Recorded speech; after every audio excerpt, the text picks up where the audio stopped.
Warm greetings to thank you a lot, Dr. Saji.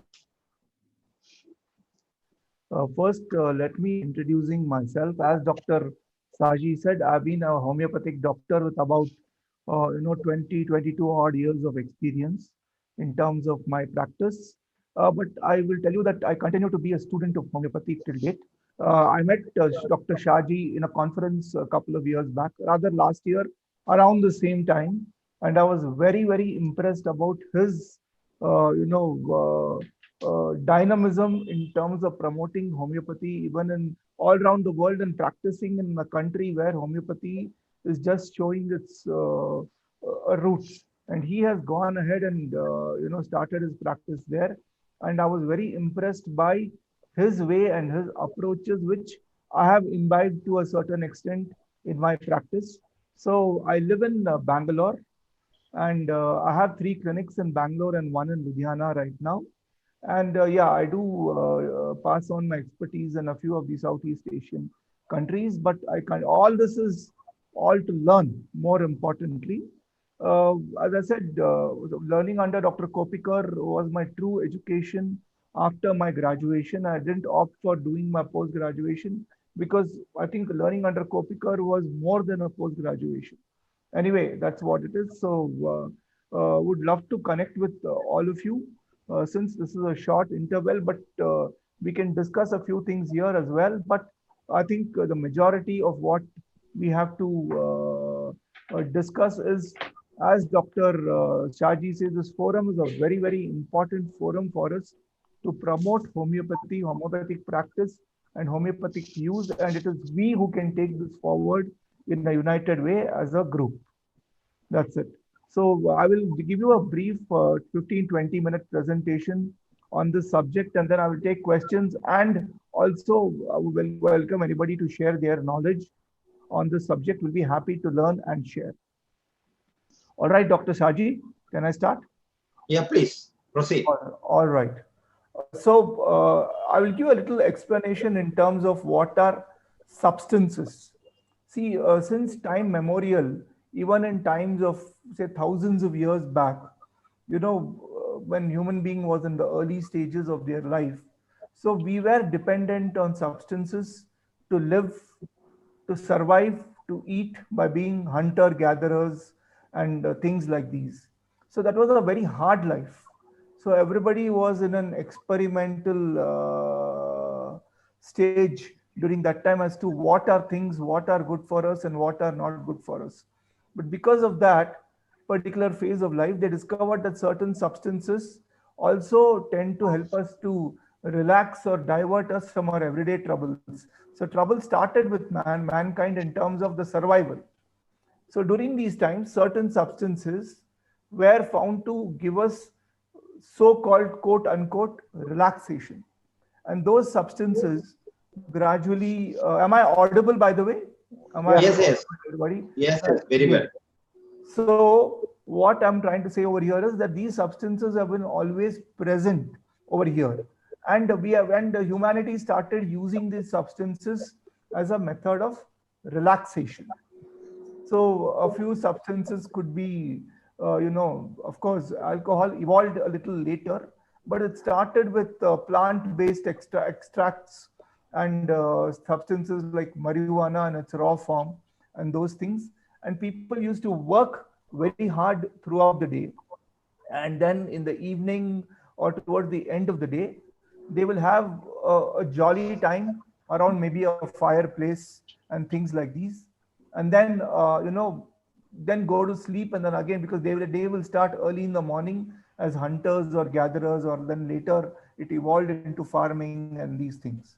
But the whole idea over here is that substances at that point were treated as normal things which everybody needed at the end of the day to relax. So this is a brief intro, but what happened later was gradually, as human beings evolved, so substance came to forefront. People forgot that there is a concept of hard work. There is a concept of these things. People grew. There was technology. There was money. There was better access and travel around the world. And gradually, we got into the mode of temptations. Temptations also have been there ever since mankind existed. It's there in human beings, it's there in animals, but gradually it became a thing which we could not, control. It went out of control as we evolved.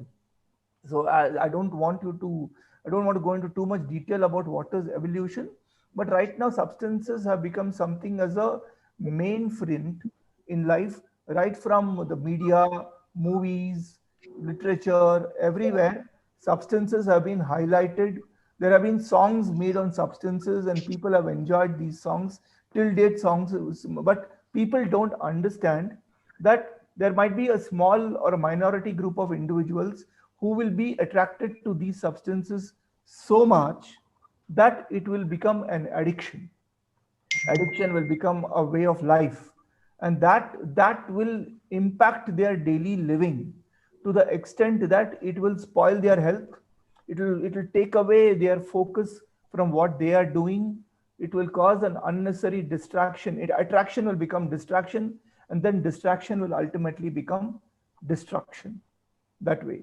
So all of us know that there are quite a few major type of substances which people generally addict themselves on.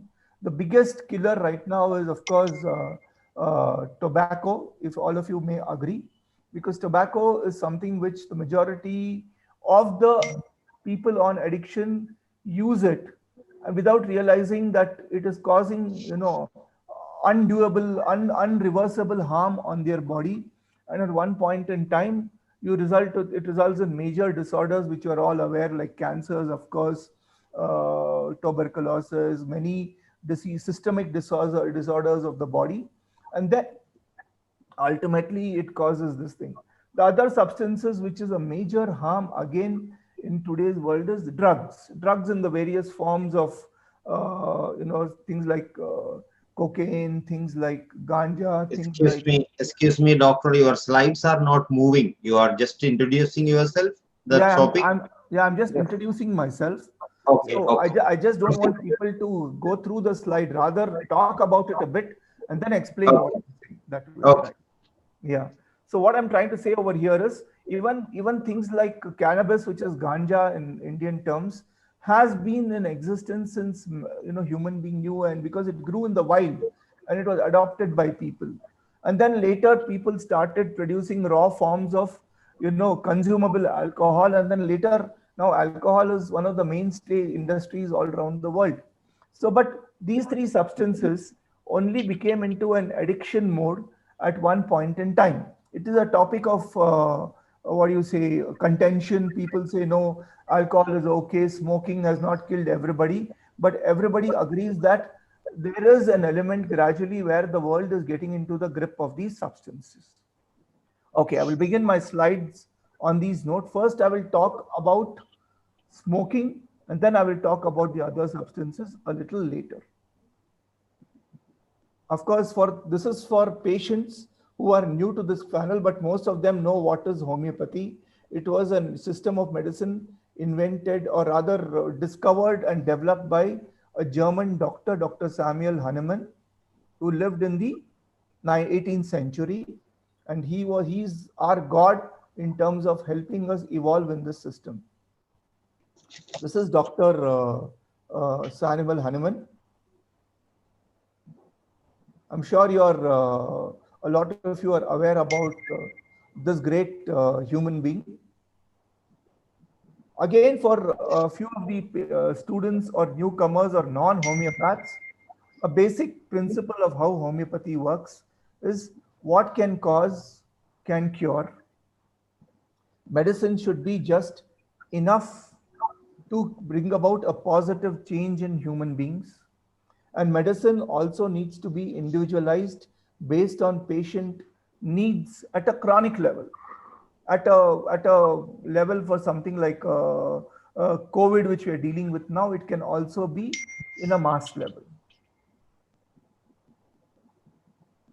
So this is the definition of addiction from various dictionaries. A simple thing: a compulsive, chronic, psychological or physiological or psychological need for a substance, habit, behavior or activity having harmful or physiological or social and scientific psychological effect, and causing well-defined symptoms such as anxiety, irritability, tremors, or nausea upon withdrawal of that substance or abstinence from that substance, and then leading to a strong, dependence on the substance and not feeling good without it, or a strong indication to indulge in something repeatedly, but you know it's a compulsive habit. It could also be a habit like addiction to news, addiction to a particular TV channel, addiction to a particular reading attitude, and all these things. So, as you know that this is like the whole world knows about smoking. It's written on every cigarette packet which is sold. It is advertised before movies. But still people continue to do so. So we all know that smoking can cause something like, can affect you to cause something like as simple as cold, wheezing, and something more serious like asthma, and then lead to things like pneumonia, emphysema, and of course lung cancer.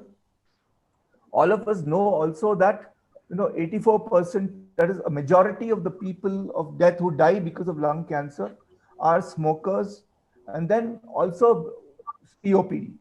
This is all commoners information. I'm not going to stress too much on that. So the smoking affects you from head to toe, including your mind, right? So right from causing, gum disease, making your teeth, discoloring your teeth, causing problems in the vision. Of course, COPD means chronic obstructive pulmonary disorder, angina, stroke. Less said about cancers is better. Diabetes causes issues in terms of the GI tract, causes issues in terms of fertility, causes issues in terms of a very weakened immune system, and also affects you in terms of your circulatory system. So in a very simple language, it affects every single part of the body as a whole, including your mind. The way you think, the way you actually present yourself, the way your well-being is affected. So various chemicals are there in smoking, in a cigarette, which we all again know about. But the majority of substances, the major issues in terms of causing problems would be nicotine. We all know about it. Carbon monoxide. And nicotine, in fact, is present even after the cigarette is filtered. Nicotine is also the substance which will make you cause addictions. Arsenic, polonium, formaldehyde, and a lot more, poisonous resins are extracts. Okay. So there are different types of smokers. Again, who would want, there are people who chain smoke, as in they would only require one lighter or two lights of the lighter a day, and they'll continue to use that one light to light their next cigarette and then go on. You will see a lot of this in movies, both Indian and movies in Hollywood and other languages, which is typically displayed over there. A heavy smoker would probably have 2 cigarettes a day, 2 packets of cigarettes a day. Moderate will be about 1 to 2 packs a day. Light will be like half to 1 pack a day, and a casual cigarette will be like only occasionally. Some people tell me I only smoke when I drink, or some people say I only smoke when I go on a holiday, and things like these. But the fact of the matter is that whether you smoke 1 cigarette a day or whether you are, hooked onto it like a chain smoker, the damage can be the same. It is not necessary that you just smoke 1 cigarette a day. You are, you can let off the hook, and you're only going to get affected by any of the disorders by smoking 1 cigarette a day. Your damage can be as bad as somebody who is smoking 3 or more packs a day. It depends from person to person, but end of the day, there is damage.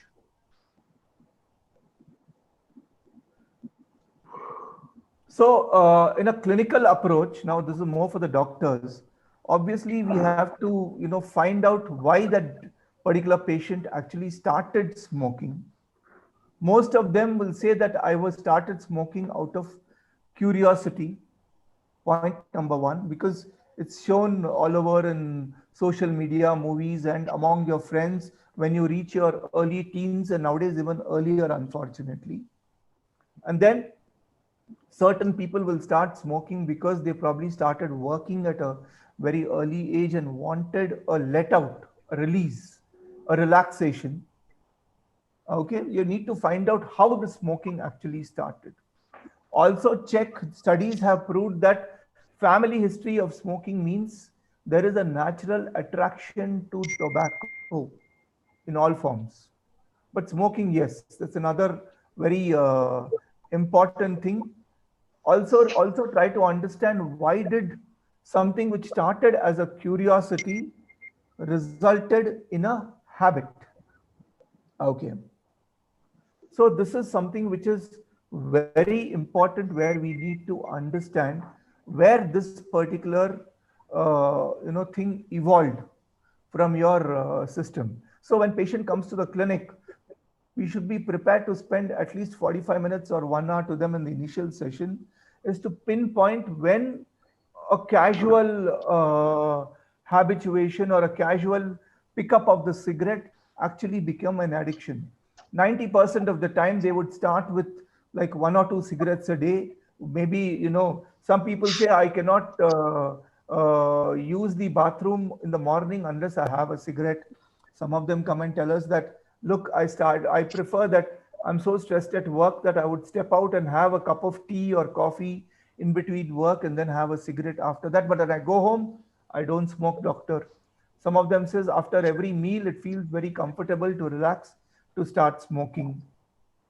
That transition is very important that we have to assess.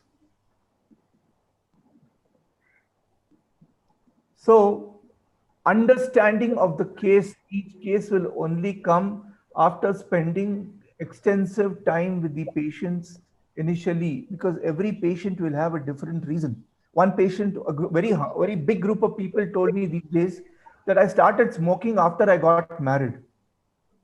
I said, why? Because they very typically say that like the marriage itself is so stressful, but I needed a release mechanism. So I started smoking because of that. So the trigger factor could be many. And a very common other trigger factor is nowadays that people start smoking in college or in late school as an enjoyment factor to look macho or to look stylish. And both girls and men and women, it is equal in both sexes in the cities and certain times even in the smaller towns where people have picked up cigarette, just to have a kick of it and enjoy it. And some people were forced into the habit that majority of the people of my friends are smoking, and so I picked up the cigarette so that I don't feel left out or feel ridiculed. It is a fact of the matter. It might seem strange, but this is happening all around. So now, after understanding where exactly this particular patient has developed a habit, we have to develop a mechanism to eliminate that person's habit accordingly. No two people's habit is the same. There might be a few common factors, but end of the day, there will be a time when everybody will have a different body system and different cause as to why I'm doing it. I'm not using too much homeopathic terminology here so that people understand the common language.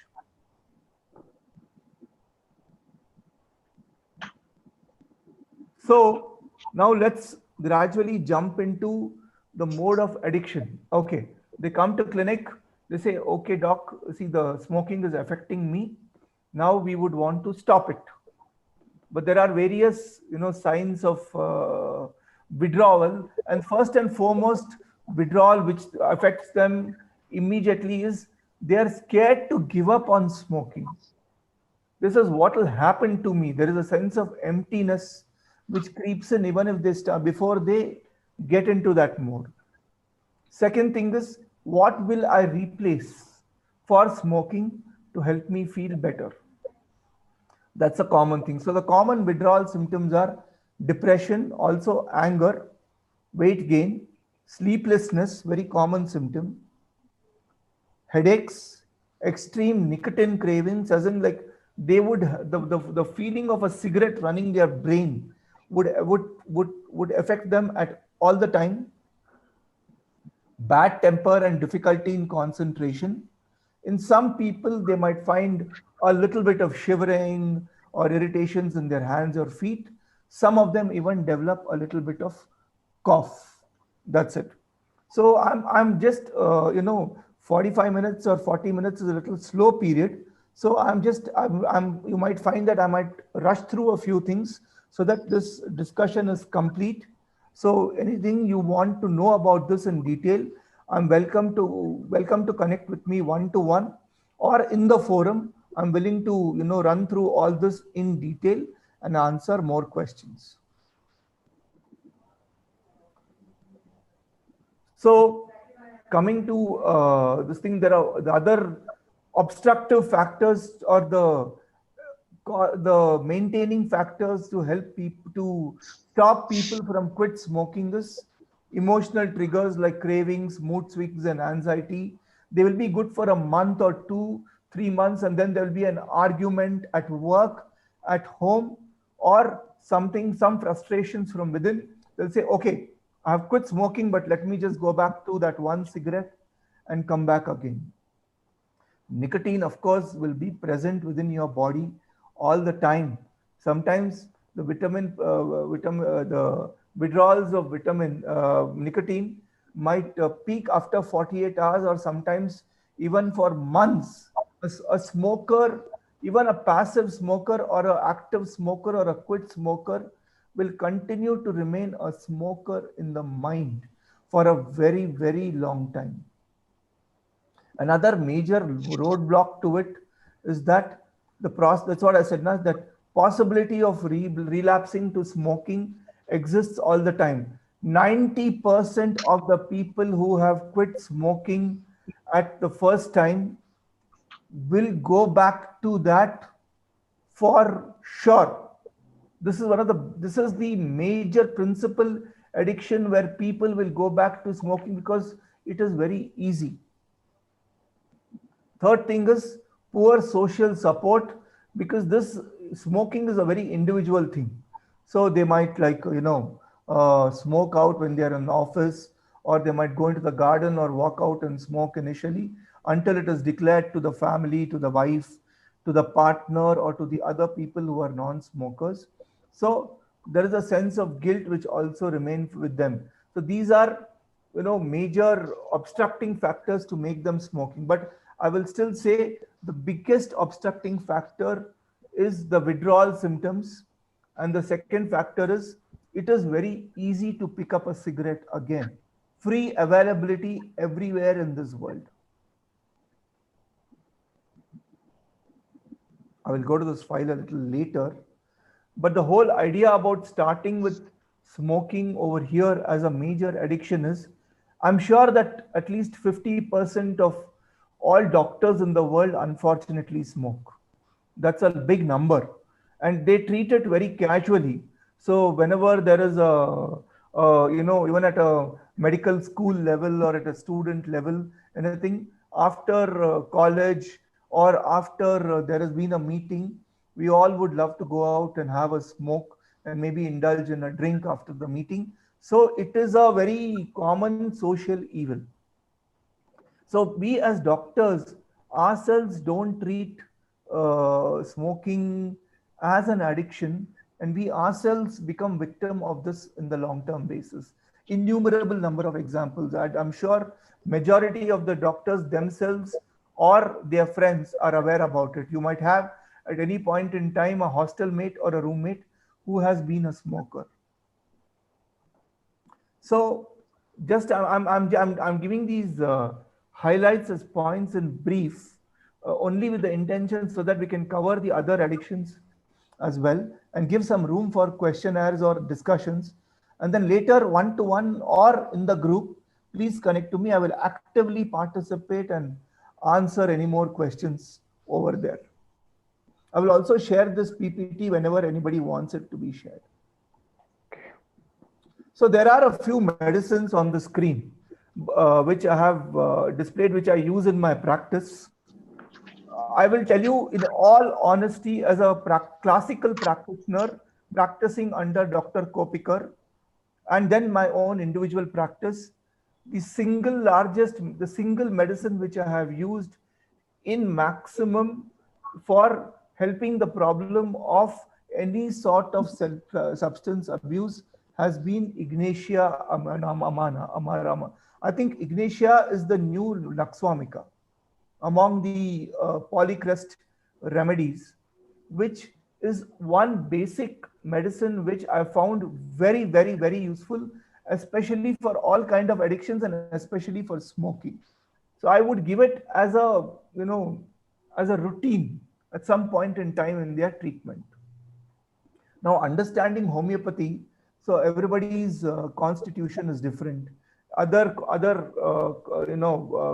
homeopathic way of diagnosis, different schools of homeopathy have different ways of approaches on that, but I will not go into details too much. But yes, there are multiple number of medicines which have to be given individually, or maybe I practice with not giving two medicines at one time, but yes, I might give them a weekly medicine as an intercurrent remedy for a constitution or for a particular cause. And then I will give another medicine which is specifically meant for their complaint. That is my style of practice. Certain patients, I just might give one single dose and observe them for a month. So that style of practice is essentially what I follow in my clinic. But yeah, a lot of people might say that it might not be the classical method, but yes, I generally don't give patents, but I do give a lot of multiple remedies, not mixed, but as individual remedies during the course of treatment. That is, and where there is a very clear understanding, then I give one medicine, one dose, and then observe for a while.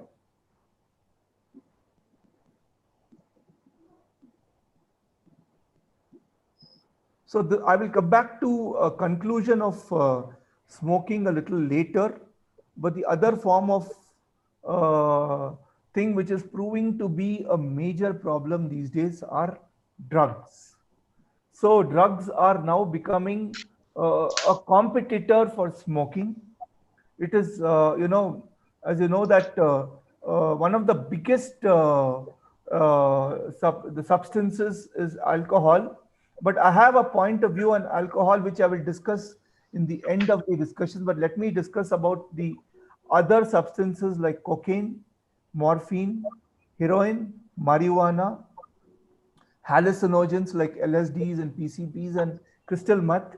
See, there have been, if you have all these OTT platforms and all these where a lot of movies are being shown these days worldwide because visits to the theater is not possible, you can see at least 40% of the movies over there which promote, drugs, including people like Pablo Escobar, who was one of the world's biggest marketeer of drugs worldwide, to multiple programs where, and everybody is hooked on to them for the sake of entertainment, right? But this is obviously a very, very dangerous form of entertainment. You can because ultimately about 5% of the people who are going to see these programs might be influenced to use this substance at some point in time, right? So, if you have seen all these channels like Netflix and Prime and a lot more in other countries as well, you will see there are categories for South American movies. There are categories for movies which highlight how drugs were marketed and smuggled all over the world. But it is causing a sense of heroism where the youth and people start identifying with these people, and then ultimately get hooked onto it. That's it. So it is obviously illegal to consume drugs in, I would say, 99% of these countries, and with very severe punishment. But it continues to be used in countries even where there is more stringent punishment. So after smoking, now these drugs are proving to be again a very, very, very major problem worldwide, because right now it is becoming the availability of these substances even in countries where at the airport there is a big board that if you're found with drugs, you will be arrested immediately, or even and if you're found in commercial quantities of drugs, you will have huge issues. But the whole idea again with this thing is, it is proving to be a major problem.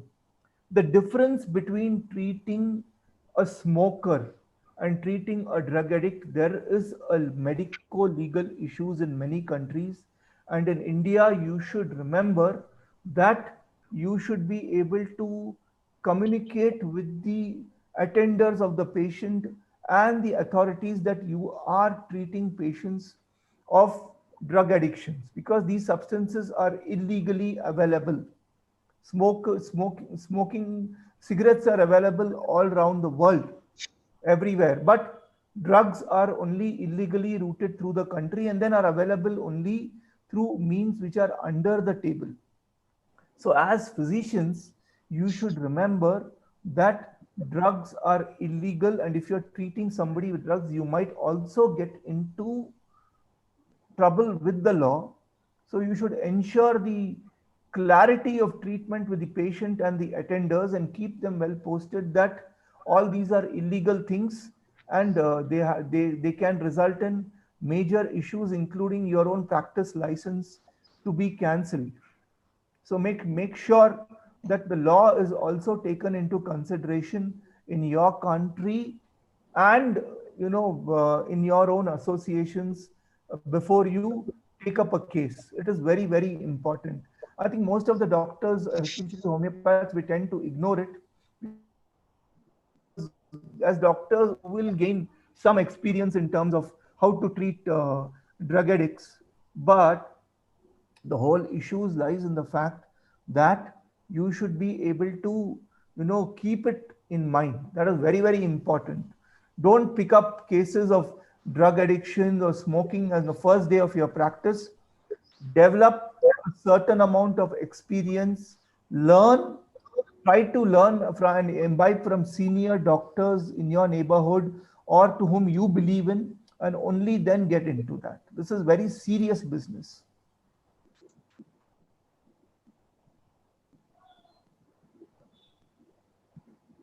So there are three aspects of treating drug addicts, people on drugs. So drug addicts is not a bad term, honestly speaking. So drug addicts are people who are, right from the highest strata of life to people who are rag pickers. There are only the choice of substance might be different. Okay. So first and foremost, you should be looking into the group of symptoms which this particular patient is suffering from because of the drugs. Point number one.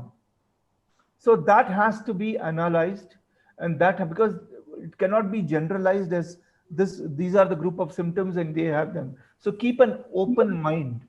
Certain substances also might even just cause some patients to have I would say so, I may say so, even perverted thoughts. Some people might only have it as a performance enhancement things, and they might be very normal in life. They might be even in the highest strata of life, might be very respected as people. So remember that you should try to understand what are those symptoms those people are suffering from. Second thing is, obviously, once you have treated and you have begun treatment in terms of helping people with the symptoms, the presenting, persisting, and problems, you have to go on to what is also making them or stopping them from quitting, as discussed before. So the medicine choice also should be based on what are their withdrawal symptoms.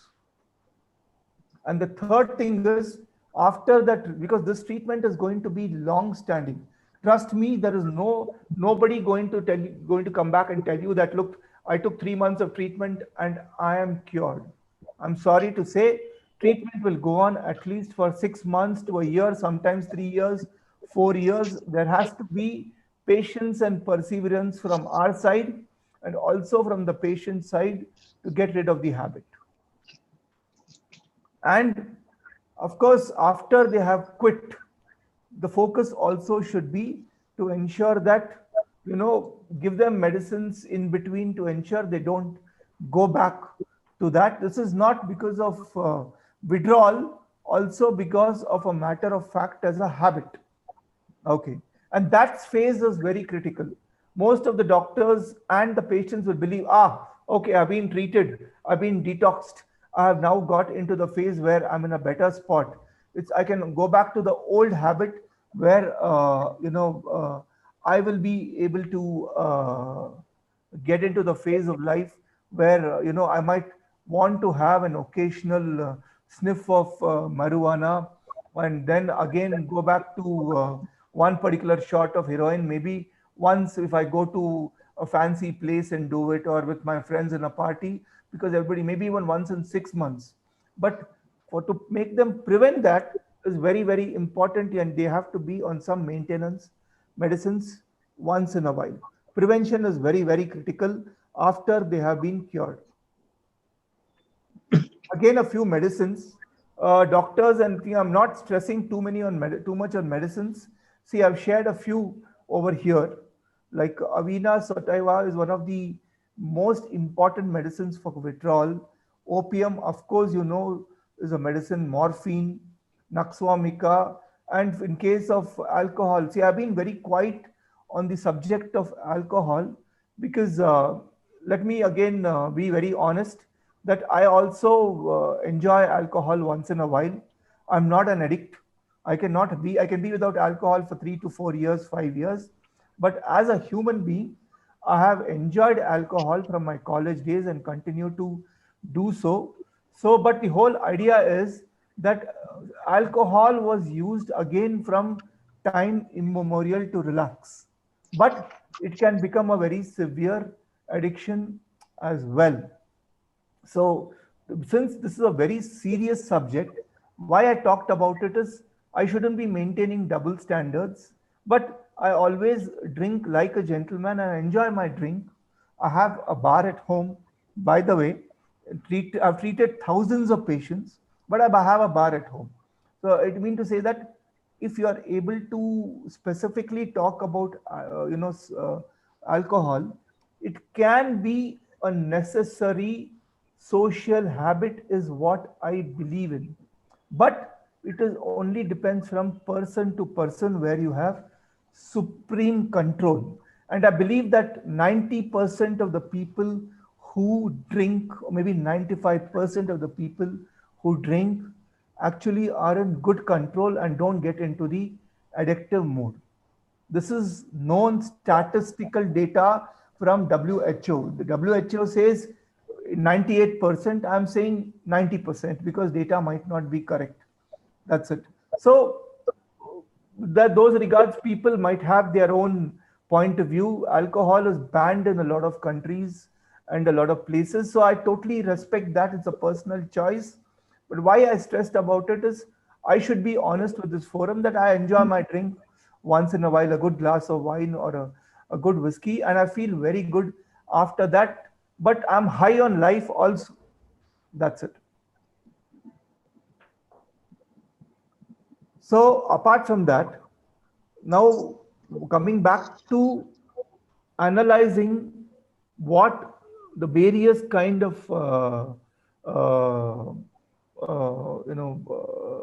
addictions that we have.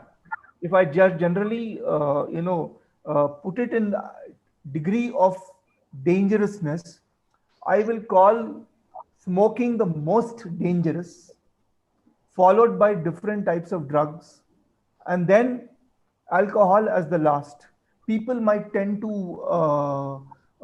disagree with this, which I'm very openly willing to talk about it, because people also have lost family members to alcohol addictions. People have also the families have been destroyed and all that. But yes, my studies on alcohol show that a lot of people enjoy alcohol and still have a great life. So smoking is according to me, is the deadliest, followed by other substance abuse, and then alcohol is the last. But end of the day, if they are addictions, it's definitely something which is a disease and needs to be treated. There are a few medicines which I've shared, but these are widely available on the net. It's freely available on net, and you are welcome to connect with me. I will give you specifics as to what I use in my practice, and then I will discuss that case to case in a bigger forum. Okay.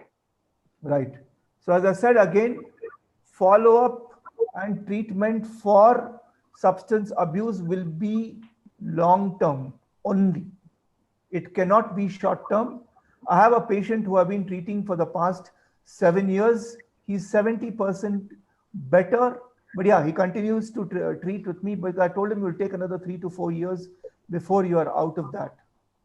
And then, of course, as I said, no short-term or stopgap solutions. This is mainly meant for students and newcomers. Don't be tempted to say that 3 months, I will relieve you of all your symptoms and all your addictions. I don't think so. It is possible. Be willing to spend a lot of time with your patients of addictions. Short-term 15-20 minute consultations don't work.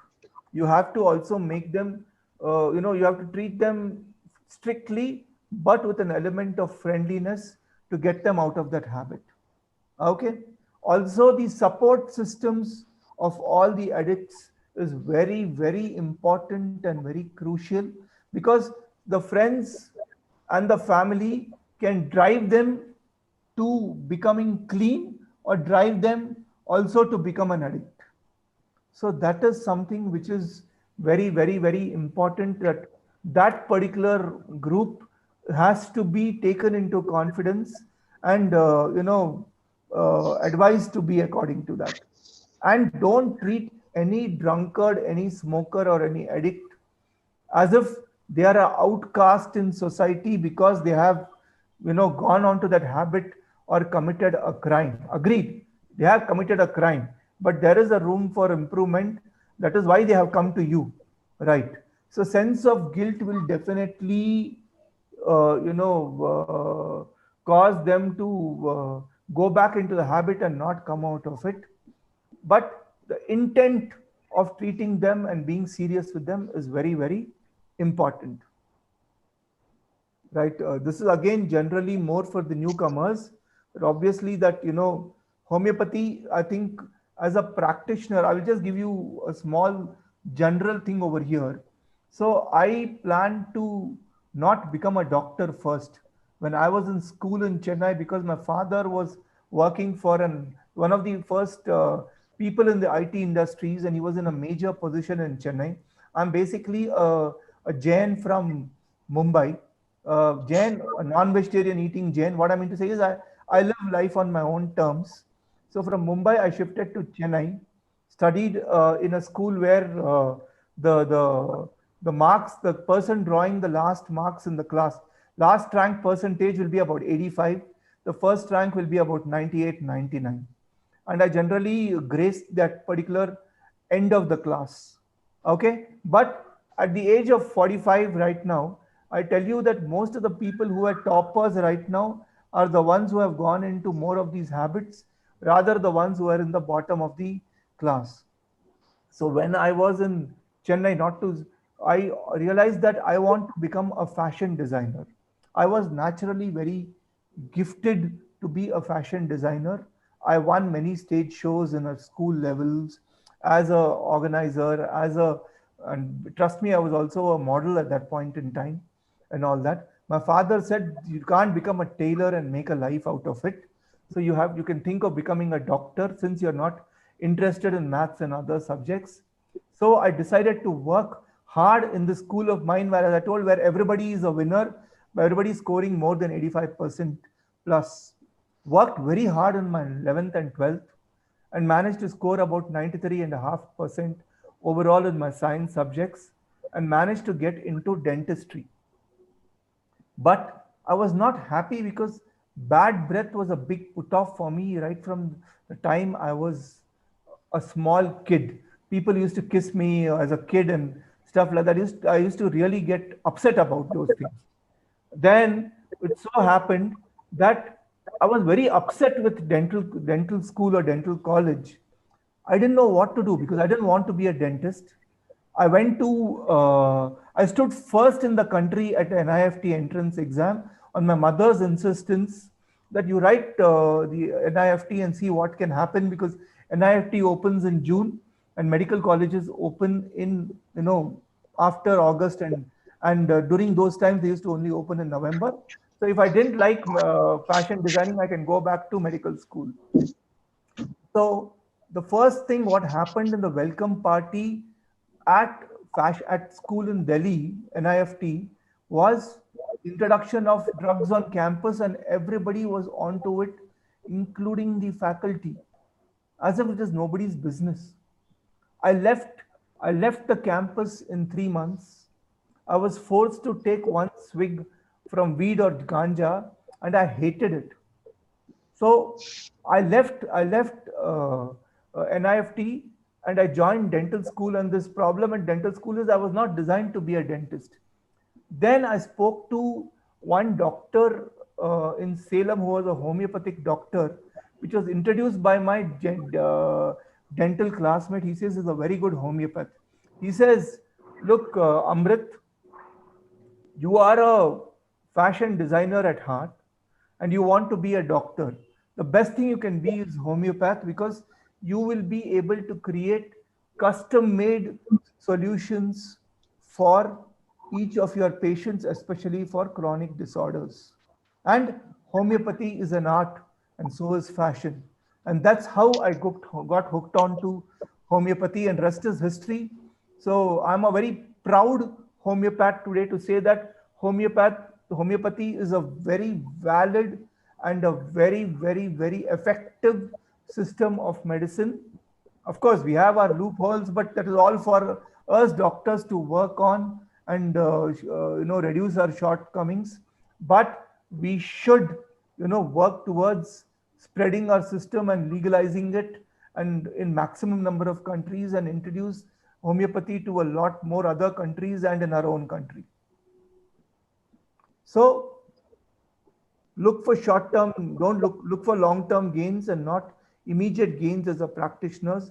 Use research and technology to your advantage. Right now, in the age of internet and Zoom and other platforms, we're able to connect from all over the world, sitting in our clinics or houses, is only because of technologies which can be used in our practice, also in the field of addictions. So, and in the field of research. So every doctor should equip themselves with this technology and adopt it along with the basic principles. Both of it, you need to be a student, and you also need to be your foundation should be strong with what Dr. Hahnemann taught us, and then later various other the great physicians of homeopathy taught us. Okay. So I would say I would want to end my brief speech with this. Again, from the bottom of my heart, thank Dr. Shaji and IF PH to give me these opportunities. I promise that going forward, I will work with Dr. Shaji and work very hard to spread homeopathy worldwide, and I will enjoy that process, and I will assist him and be his deputy and his soldier to take homeopathy forward, to work for the betterment of it. Thanks a lot.